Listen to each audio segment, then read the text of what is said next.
Okay, so you're feeling like life at home isn't great, and after binge watching some K-dramas, you're thinking, hey, living in Korea seems exciting. But here's the catch. Your Korean ability is pretty much limited to those 3 words you picked up from watching Squid Game. No problem. In this video, I'm going to talk about why not speaking Korean in Korea isn't as bad as you think and can actually be kind of an advantage. Number 1. Koreans are curious about you. When you don't speak Korean, you bring novelty, and many Koreans are interested in meeting you. You seem non-threatening and more approachable. It's kind of like when you were a child and your class got a new student. Everyone was curious and interested in meeting this new potential friend. When you don't know the language, Koreans are more eager to be the one who gets to introduce you to Korean culture. Number 2. Koreans want to practice English with you. English is a valuable skill in Korea, but most Koreans don't get a lot of chances to practice it. So when a taxi driver chats with you, they might be taking the opportunity to improve their English. These interactions can be a memorable part of their day and a story they share with their friends. Not knowing Korean can also be a bonus for certain English teachers. In fact, some English teachers are even preferred when they can't speak Korean just because it forces them to stick to English even when explaining tough concepts. Number 3. Your Korean mistakes are charming. I used to tutor a Korean girl, and she would use phrases like, "Is that okay-able?" or "I didn't study enoughly." She sounded adorable. It's the same when Koreans hear foreigners trying to speak Korean. Those elementary mistakes come across as cute or charming. Number 4. Language exchange. Korean language classes are a great place to make friends from around the world, and language exchange programs are perfect for making Korean friends. I should include a disclaimer. It's pretty well known that these language exchanges often lead to an exchange of more than just language. They're not just about learning, they often turn into social events, a chance for dating, and more. Number 5. Cultural offenses are tolerated. In Korean culture, there are quite a few small actions that can be seen as disrespectful. Things like sticking your chopsticks upright in a bowl of rice, or using just one hand to give or receive something, for example. But if you're not familiar with the culture, which is more obvious if you don't speak the language, people are more likely to overlook and forgive these small mistakes. You lose this advantage the more Korean you speak. Number 6. Minor rule breaking is excused. When you don't speak Korean, you can get away with breaking certain rules or laws simply because police are too uncomfortable to confront you in English.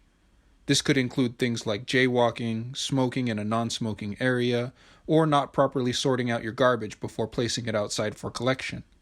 However, this is not an excuse to go around breaking rules. If you do this, you'd only be creating a bad reputation for all international people living in Korea.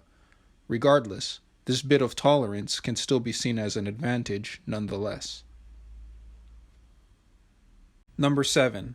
Telemarketers and scammers avoid foreigners.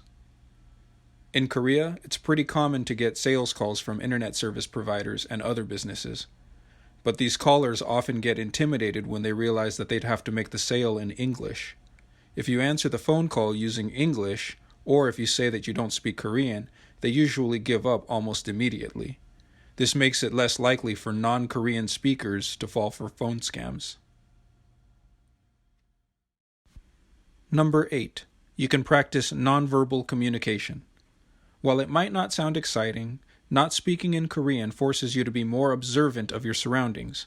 You'll find yourself paying closer attention to body language, signage, and pictures. While it's extremely important to stay safe and avoid risky situations, sometimes not being able to speak Korean pushes you out of your comfort zone. This can lead you into experiences you might not have sought out if you had the safety net of easy communication. Number 9. Songs and movies are better. Most international people who like K-pop have no idea what the songs are about. Not knowing Korean can actually enhance your enjoyment of Korean music and K-dramas by letting your imagination run wild. It's like all of those people who say that the books are better than the movies because with the books, you can picture your own version of the story.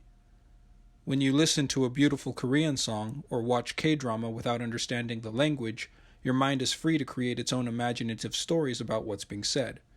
This magic often fades a bit when you learn the actual lyrics or dialogue, as the reality might be pretty disappointing compared to the creative ideas you had in your mind. Number 10. Connecting with Korean travelers. When Koreans pick up on your English accent, they often become curious about where you're from. There's a good chance you'll meet someone who spent time in your home country. Koreans who have been abroad usually love sharing their experiences, and by listening, you're essentially giving them their moment to shine. This kind of interaction can happen even if you both speak Korean, but if you only know English and they accommodate you, it feels like you're giving them the opportunity to bridge a wider gap.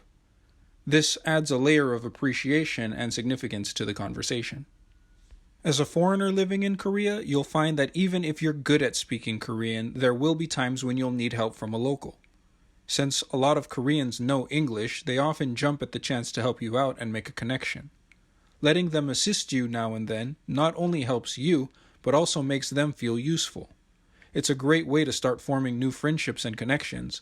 Plus, it's an easy way to really experience and appreciate the genuine kindness and generosity of Korean people. But what do you think? Is there anything I missed or anything that you disagreed with? If so, let me know in the comment section. Thanks for watching, and I'll see you in Korea.